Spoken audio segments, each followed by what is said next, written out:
Hi guys, and welcome back to TomTalks. Make sure to go like, share, subscribe, comment. Probably comment is down there actually. All that good stuff. And today we're going to have another discussion based video because something big has happened in the world of gaming. Microsoft has bought Activision, the people who make this game. Call of Duty. They also make World of Warcraft. They do Candy Crush apparently, which I didn't know. Diablo. They do a lot of big games, and Microsoft has just bought them.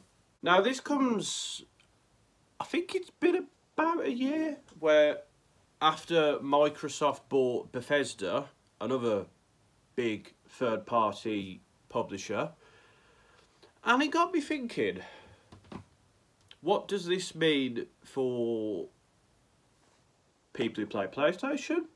What does this mean for the gaming industry at large?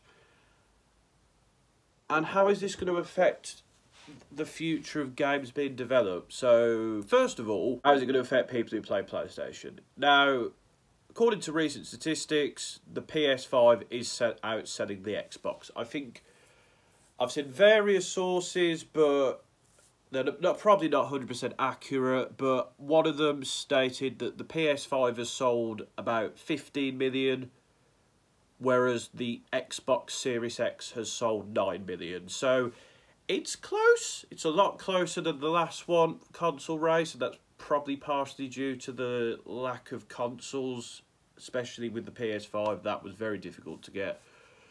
Glad I have it now. Also, I think more people seemed interested in the PS5 overall, thanks to how well the PS4 did, and the fact that on the last generation in particular, PlayStation seemed to have the much better exclusive games, your God of Wars, your Uncharted, your Last of Us, whereas Xbox's ones, especially the big IPs like Halo and Gears of War, had kind of disappointed people. So this is a big power play move for Microsoft, and it makes sense in a way, I guess, because they'll make more money from these studios, because, I mean, Call of Duty, even though it's not the biggest thing in the world anymore, it still sells a lot of copies. World of Warcraft is still very popular. I mean, Candy Crush is played by many people still. I know it's not at its peak, but a lot of people play that game. Overwatch, that's another one that's very popular as well. And obviously Diablo is a well-loved franchise. So what does this mean? I don't know for certain, to be honest. But Microsoft has said that not everything Bethesda will be exclusive, but like that new game, not Starcraft. Oh, do you know what? I can't remember what it's called. I think it's called Starfield. I will correct myself in the comments if I'm wrong. But they're making a new exclusive in space. That's exclusive. The new Elder Scrolls, which is coming out probably next year maybe, or maybe longer than that, we don't know. That's going to be an exclusive. And that's a big power play move, because that will get people to buy the Xbox. And I just wonder, will they do that with the Activision stuff? Call of Duty, making that exclusive would be a big move by Microsoft, and I think it would sway a lot of people, because Call of Duty comes out every year, a lot of people play that game, and I do think that would sway some people to move over to Microsoft. Personally, I'm kind of not in love with the Call of Duty games at the moment, and also the stuff to do with Activision is quite murky, because a lot of the stuff that's come out about what goes behind the scenes at the company isn't great, and if you want to go find out about that, you can. There's plenty of information and news articles. So I'm not in love with Activision at the moment. I mean, I do play Candy Crush now and again, I guess. Overwatch I've not played, but it looks cool, and again, I don't play most of their other stuff. But to lose Call of Duty would be quite annoying for me, and I imagine for a lot of other people who play PlayStation, as it's a game that especially a lot of like casual gamers would play, sort of who buy a few games a year or who can only afford a few games a year. That would be a bit of a pain in the butt, really, personally, and I imagine that's going to annoy a lot of people if that happens, who've already bought like a PS5, because like consoles are expensive and you don't really want to go out there and buy another one, and parents, well, I mean, people should be playing Call of Duty if they're below 18, but it happens, doesn't it? Parents of kids who their kids may want to play Overwatch or something, if that's exclusive and they've already got a PS5, parents can't afford to buy another console. I'm looking quite deeply into this, aren't I? A lot deeper than I expected to. So there's that. And I mean, I'm annoyed about Elder Scrolls being exclusive. I need to go back and finish Skyrim, to be fair. It's one of those games I never finished, but it's definitely a series that I was looking forward to. I enjoy Fallout as well, and I enjoy a lot of Bethesda games. I'm currently playing Deathloop. That's a cool game. So I hope they don't make everything exclusive. And I hope Activision doesn't do the same either, even though I'm not as in love with their stuff. But another thing that interested me was this sort of, and my friend brought this up when we had a discussion about it, was the sort of monopolisation of gaming, because Microsoft has now bought two of the biggest third-party developers in the gaming world. I mean, alongside those two, you've obviously got your Take-Two, is probably the other massive one I can think of that comes to the top of my head. There's also like Square Enix and Volition as well. And Ubisoft, almost forgot about them.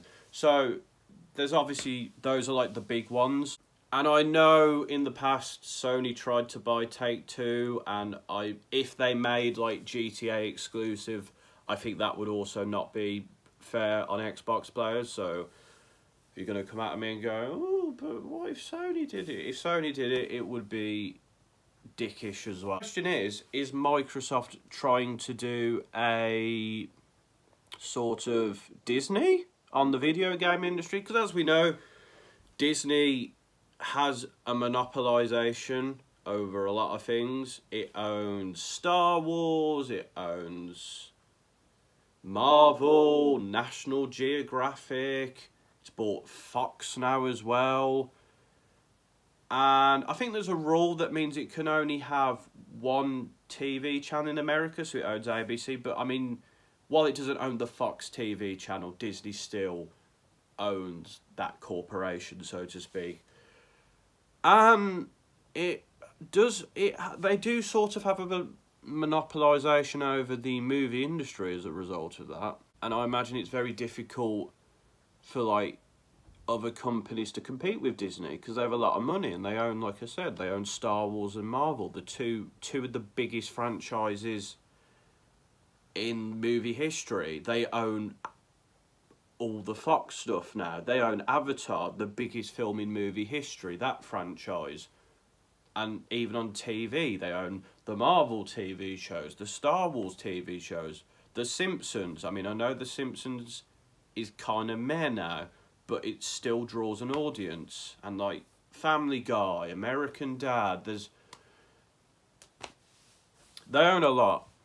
And I think people are going to start to worry, is Microsoft trying to do that in the gaming industry? Because to own, I mean, on top of their own properties, which are big, which is like Gears of War, Halo, Forza Motorsport, to name a few, they also now own The Elder Scrolls, Fallout, Dishonored, and obviously from Activision Blizzard, as I've said before, Call of Duty, World of Warcraft, Candy Crush.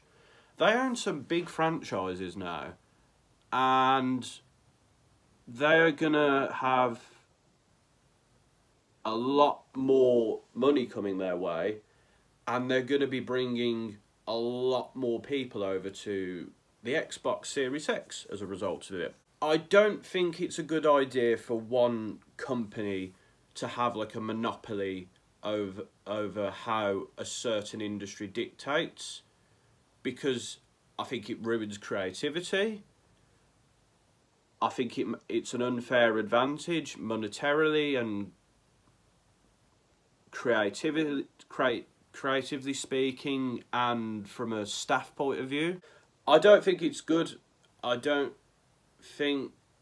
think it may have positive effects on the gaming industry. Like, I hope, for example, that Microsoft now cleans up Activision after all the horrible stuff that we've heard about going on there.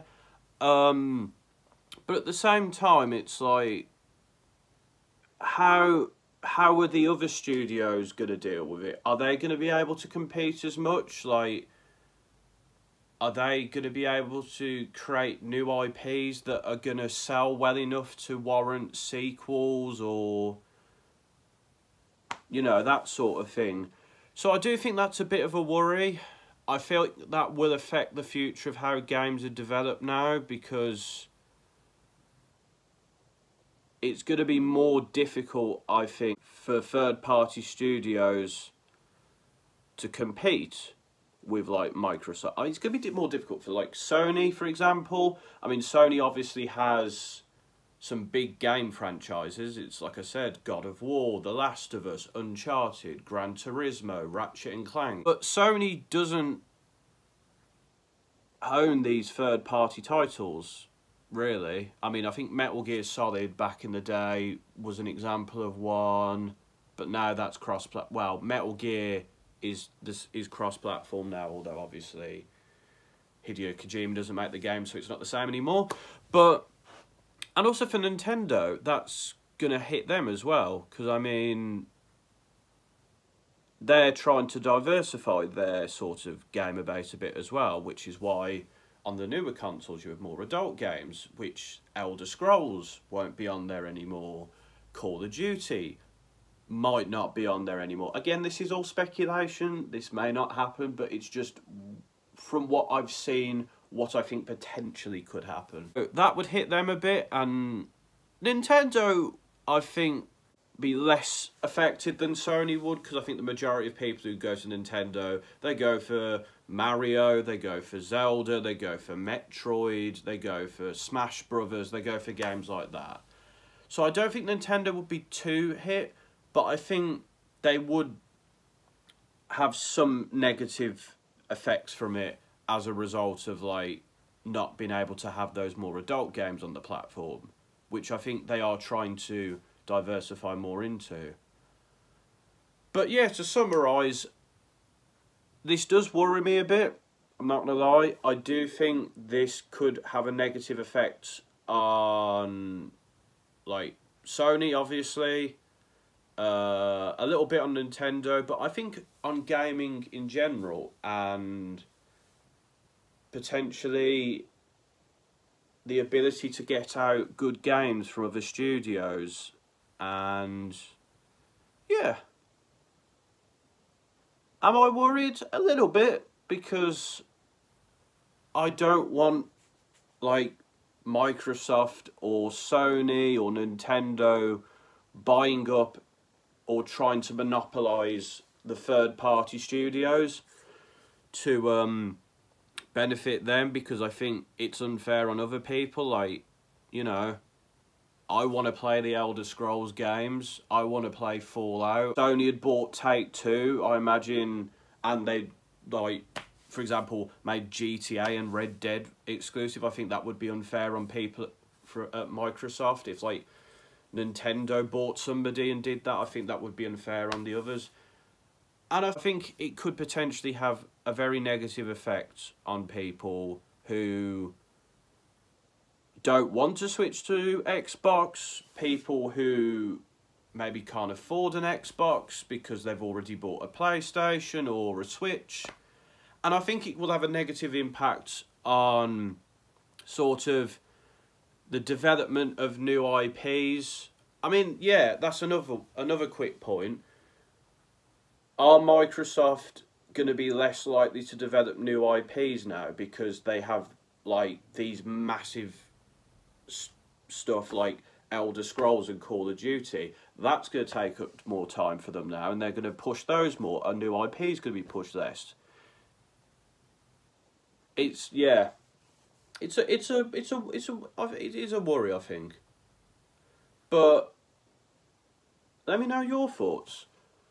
How do you feel about Microsoft buying Activision Blizzard? Are you worried?